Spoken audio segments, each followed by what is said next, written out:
Hi, I'm Tom Long. I'm a lecturer at the University of Reading, outside of London. I'm also an affiliated professor at the Centro de Investigación y Docencia Económicas in Mexico City. And for the last month, most of August, I've been a visiting researcher here at the Fundación Getulio Vargas. So I'm going to talk a little bit today about a book that I recently published, Latin America Confronts the United States, Asymmetry and Influence, which came out with Cambridge University Press at the end of last year, 2015. And then at the end, I'll talk a little bit about the research that I've been doing while I'm here at FGV in Rio. And then I'll come back and work on some more next year.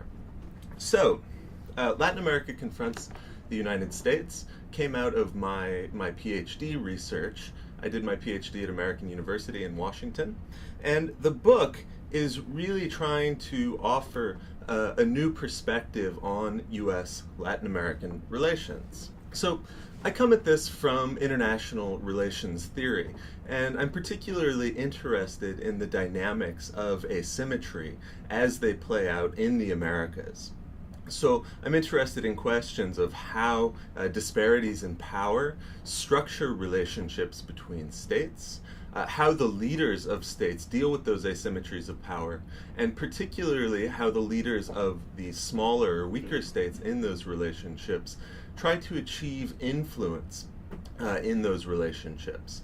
So in the book, I look at four historical cases in depth, and I did a lot of archival work in the United States, but also in Argentina, Brazil, Colombia, Panama, and Mexico.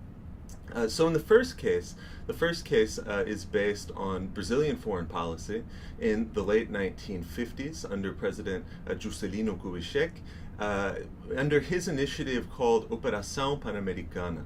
And Kubitschek was really trying to advance a new paradigm for development, economic relations more broadly in the Americas. So Kubitschek had these ideas already, starting from the very beginning of his presidency and even before, but he seized an opportunity in 1958 when the U.S. Vice President Richard Nixon took a tour around South America and had a disastrous trip in Caracas, where his motorcade was attacked by protesters. And Kubitschek seized on this to advance what he called a need for a new look at inter-American relations, and particularly at economic questions, trying to pitch his ideas that he had already in a new context that would be more salient for U.S. policymakers. The second case looks at the Panama Canal Treaty negotiations. These have been studied in some depth, but overwhelmingly from the U.S. side. That is, what was their effect on U.S. congressional relations with the U.S. presidency? How did opposition to the Panama Canal treaties influence the rise of the new right wing of the Republican Party? But there's been very little, or there had been very little written about them from the perspective of Panamanian foreign policy. So that's what I really tried to do in that case, is look at how one of the smaller states in Latin America is able to set out and achieve its goal really against strong U.S. opposition. We often think about this in terms of President Carter coming in and proposing a more cooperative relationship with Latin America. But Panama had been working on this issue far before that, and I think in many ways put it on Jimmy Carter's agenda. And so that case traces that process over a decade. The third case looks at Mexican foreign policy and the negotiation of the North American Free Trade Agreement. And here we have really a watershed shift in U.S.-Mexican relations, where Mexico's initiative moves this process forward. It was Mexico's initiative to propose a free trade agreement with the United States, and that led to a dramatic change in the relationship between the two countries. And finally, my final case looks at the creation of Plan Colombia, which is often thought of as a counter-narcotics program between the United States and Colombia. And that is certainly a big part of it.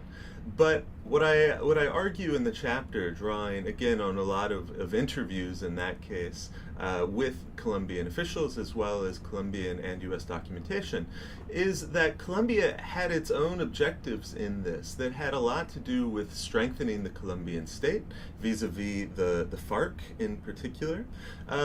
And that it knew what was salient for the United States, which was drug trafficking, and so it used that language, but actually was pursuing a set of goals in parallel to that. So building on these four cases, I tried to look a little bit more broadly at what sorts of strategies are available to Latin American leaders in their relationships with the United States. And I think it's important to understand these strategies. Things like using institutions, building groups of supportive states. This was very important in a number of the cases. In Panama in particular, Panama turned to Latin American countries, and in particular a handful of Latin American democracies. Panama was not a democracy, but was able to draw some legitimacy from the support of democratically elected leaders elsewhere in Latin America in dealing with the United States and gaining legitimacy for its claims around the canal.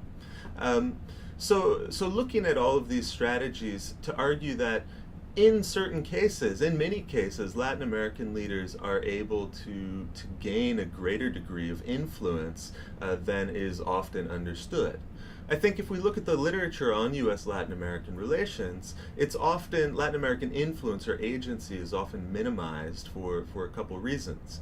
On one hand, you have an establishment school, to use Russell Crandall's term, that focuses on how U.S. policy is made, and therefore sees U.S. policy as really the determining factor.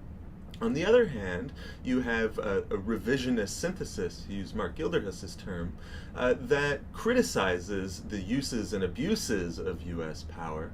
And I think at times, while doing some very important work to unearth the prejudices behind U.S. policy, to unearth the violations of human rights that have been supported at times by the United States during the Cold War, minimizes the role of Latin American leadership too much. So I see this book as part of a broader shift with a lot of historians involved in this, perhaps more than in IR so far, of an internationalist turn. So drawing on multinational perspectives to understand much more complex and nuanced dynamics of the United States relationships with various countries in Latin America. So turning briefly to my new project, I've been working in the archives in the United States, Mexico, and for this last month in Brazil, to understand how Mexico and Brazil in particular have engaged with regionalism and regional international organizations in their foreign policies, both as a way to deal with their own neighbors, to engage with the United States, and at times to pressure on questions of global order, I think particularly in the case of Brazil. And right now I've been focusing on the period starting late in the Second World War to look at the recreation of the inter-American system. So there's this period of great ferment, I think, where new organizations and treaties are created.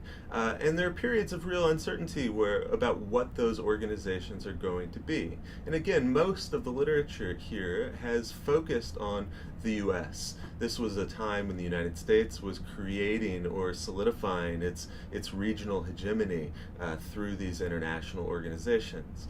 But again, I'm trying to dig into that, to look at what were Brazil's goals, what were Mexico's goals.